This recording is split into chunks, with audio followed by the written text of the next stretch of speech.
अस्सलाम वालेकुम dear students. जैसा कि आप लोग जानते हैं, हम लोग आजकल डिस्कस कर रहे हैं टेंस के बारे में। टेंस तो मैंने आपको बताया था इसमें तीन होते हैं टेंस में। सबसे पहला होता है प्रेजेंट टेंस, दूसरा होता है पास्ट टेंस और तीसरा होता है फ्यूचर टेंस। प्रेजेंट टेंस को हमने डिस्कस किया है, इसके चार पार्ट्स होते हैं। आजकल हम लोग पास्ट टेंस को डिस्कस कर रहे हैं, इसके भी चार पार्ट्स होते हैं। पहला जो है दैट्स पास्ट सिंपल और पास्ट इंडेफिनिट, दूसरा है पास्ट कंटिन्यूअस टेंस, तीसरा है पास्ट परफेक्ट टेंस और चौथा जो है जिसको आज हमें डिस्कस करना है that is past perfect continuous tense. Past perfect continuous tense, past perfect continuous tense यानी दो पास्ट वाला होता है, पास्ट परफेक्ट, और इसमें कंटिन्यूअस होता है। ये वो जैसे हमने पास्ट परफेक्ट पढ़ा था, उसमें हमने पढ़ा था कि दो पास्ट एक जगह होते हैं, हैड और थर्ड फॉर्म ऑफ वर्ब। यहाँ पे सेंटेंस कंस्ट्रक्शन थोड़ी बहुत डिफरेंट है, मैं आपको दिखाऊंगा। सेंटेंस कंस्ट्रक्शन में यहाँ पे क्या होता है, सब्जेक्ट होता है plus had plus been plus verb plus ING और होता है सिंस या फॉर यानी पॉइंट ऑफ टाइम और पीरियड ऑफ टाइम। जैसा हमने प्रेजेंट परफेक्ट कंटिन्यूअस में पढ़ा था वैसा ही इसमें भी है, लेकिन इसमें थोड़ी बहुत डिफरेंस है कि वहाँ पे हैज़ और हैव होता था, जहाँ पे दो के बदले एक ही हैड है। जैसा हम लोग अगर सब्जेक्ट लेंगे आई, फिर लिखेंगे हैड, प्लस करके हैड लिखना है, बीन क्योंकि ये लिखा है आई हैड बीन, फिर वर्ब इंग लिखना है, I had been waiting, WAITING, wait verb है, ING वेटिंग यानी प्रेजेंट पार्टिसिपल फॉर्म इसकी है, I had been waiting for you. फिर एक लगाना है इसमें, चाहे पॉइंट ऑफ टाइम हो या पीरियड ऑफ टाइम हो, क्योंकि परफेक्ट कंटिन्यूअस में ये पॉइंट ऑफ टाइम या पीरियड ऑफ टाइम जरूर लगता है। I had been waiting for you since 8 AM। Confirm पता है कब से है, ये पॉइंट ऑफ टाइम है, पीरियड ऑफ टाइम नहीं है, पॉइंट ऑफ टाइम। सिंस यानी पॉइंट ऑफ टाइम है, पूरा पता है कब से है, यानी मैं आपका इंतजार कर रहा हूँ 8 बजे से, सवेरे 8 बजे से। तो कर रहा हूँ नहीं, सॉरी, कर रहा था, आई हैड बीन वेटिंग, क्योंकि ये पास्ट की बात है, यानी उस वक्त की बात है जब हम जो पास्ट की, मैं उस वक्त की बात करते हैं, कोई वक्त होगा गया होगा जिस वक्त की हम बात कर रहे थे, मैं उसको कह रहा हूँ मैं आपका वहाँ पे 8 बजे से इंतजार कर रहा था, आप नहीं आए। अगर इसको नेगेटिव बनाया जाए तो इसको ऐसे लिखेंगे, I had not been waiting for you since 8 AM। इसका इंट्रागेटिव भी बना सकते हैं, had I been waiting for you since 8 AM।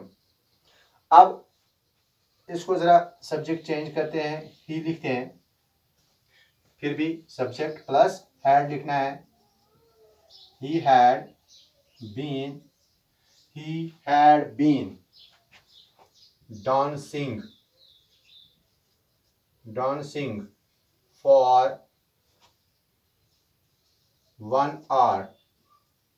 वो 1 घंटे से नाच रहा था, डांस कर रहा था। he had been dancing for 1 hour, 1 घंटे से। ये 1 घंटे से कम भी हो सकता है, 1 घंटे से ज्यादा भी हो सकता है, एक पीरियड ऑफ टाइम है, पूरा पॉइंट पता नहीं है कब से है, लेकिन ये हो सकता है गोलमोल में हमने इसको 1 घंटा बता दिया हो। he had been dancing for 1 year, for 1 hour। he had been, यहाँ पे देखिए क्या है, जब हम प्रेजेंट परफेक्ट कंटिन्यूअस की बात करते थे तो वहां पे देखना होता था कि कौन से सब्जेक्ट के साथ हैज़ लगेगा और कौन से सब्जेक्ट के साथ हैव लगेगा। लेकिन यहाँ पे दोनों का पास्ट टेंस, हैज़ और हैव का पास्ट टेंस हैड है, तो सब के साथ हैड ही लगता है। इसका नेगेटिव अगर बनाएंगे, he had not been dancing for 1 hour, इसका इंट्रोगेटिव भी बना सकते हैं। अब अगर हम इसको यहाँ पे लिखेंगे, द टीचर्स प्लूरल है, थर्ड पर्सन प्लूरल है, the teachers had been, the teachers had been, past की बात हो रही है, had been working, the teachers had been working on the project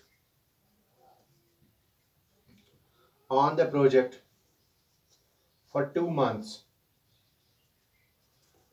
अभी टीचर्स को कोई प्रोजेक्ट मिला होता है तो वो उस पर काम कर रहे होते हैं 2 महीनों से, यानी पास्ट की बात है, उसमें उनको कोई प्रोजेक्ट मिला था। द टीचर्स हैड बीन, तब की बात है, वो उस्ताद साहिबान 2 महीनों से उस प्रोजेक्ट पे काम किया करते थे, यानी 2 महीनों से। ये 2 महीने कम भी हो सकता है, ज़्यादा भी, 1 महीना 25 दिन हो सकता है, 27 दिन हो सकता है, 30 दिन हो सकता है, या 2 महीना बराबर हो सकता है, 2 महीने से ज़्यादा भी हो सकता है।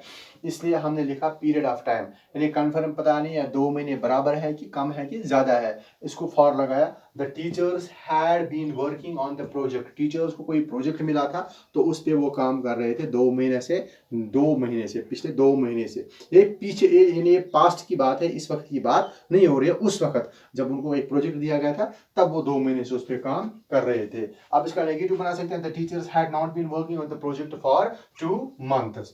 अब एक और एग्जांपल लेंगे, द स्टूडेंट, सिंगल, एक ही लिखा मैंने, जानबूझ के लिखा क्योंकि यहाँ पे प्लूरल बनाया था मैंने टीचर्स, यहाँ पे एक ही लिखेंगे। The student had been preparing for exam for 1 year, the student, कोई किसी बच्चे की बात हो रही है, ऐसे बच्चा होगा, पढ़ने वाला होगा। The student had been preparing for exam for 1 year, यानी पास की बात है, तब वो स्टूडेंट जो था वो उस वक्त एग्जाम के लिए मेहनत कर रहा था, 1 साल से प्रिपेयर कर रहा था एग्जाम के लिए। कितने टाइम से? 1 साल से। 1 साल से कम भी हो सकता है, ज़्यादा भी हो सकता है। मैंने बताया आपको ये पीरियड ऑफ टाइम है, इसमें वो बॉन्डेज नहीं है।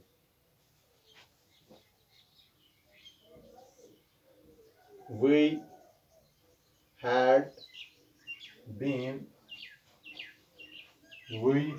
been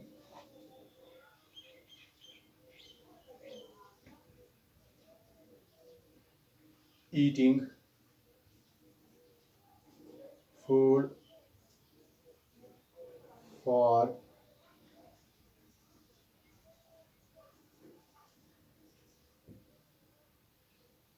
10 minutes। We had been eating food for 10 minutes। ये हम लोग खाना खा रहे हैं 10 मिनट से, यानी 10 मिनट हो गए हमें खाना खाए हुए। कोई बंदा लेट आता है, पीछे की बात है, उस वक्त कोई बंदा लेट आया अगर खाने को ज्वाइन करने के लिए, हमने उसको बोला हम 10 मिनट से खा रहे हैं, 10 मिनट हो गए हमें खाए हुए, हम आपका इंतजार कर रहे थे, आप नहीं आए, तो इसलिए हमने खाना शुरू कर दिया। यहाँ पे आप लोग एक बात जहन में रखिए कि इसमें क्या है, इसमें जो agreement of verb with subject है वो सबके साथ हैड ही लगता है, चाहे फर्स्ट पर्सन हो, सेकंड पर्सन हो, थर्ड पर्सन हो, सिंगुलर हो या प्लूरल हो, दोनों किस्मों में, दोनों सूरतों में यहाँ पे हर एक जगह हैड लगता है, उसके बाद बीन लगता है, उसके बाद वर्ब के साथ आईएनजी लगता है, और पीछे सिंस या फॉर लगता है। एक पॉइंट ऑफ टाइम या एक पीरियड ऑफ टाइम दिखाना पड़ता है, क्योंकि इसके बगैर ये अधूरा सा लगता है। तो इस तरह से हमारा जो पास्ट टेंस है ये कंप्लीट होता है। इंशाल्लाह नेक्स्ट फ्यूचर होगा।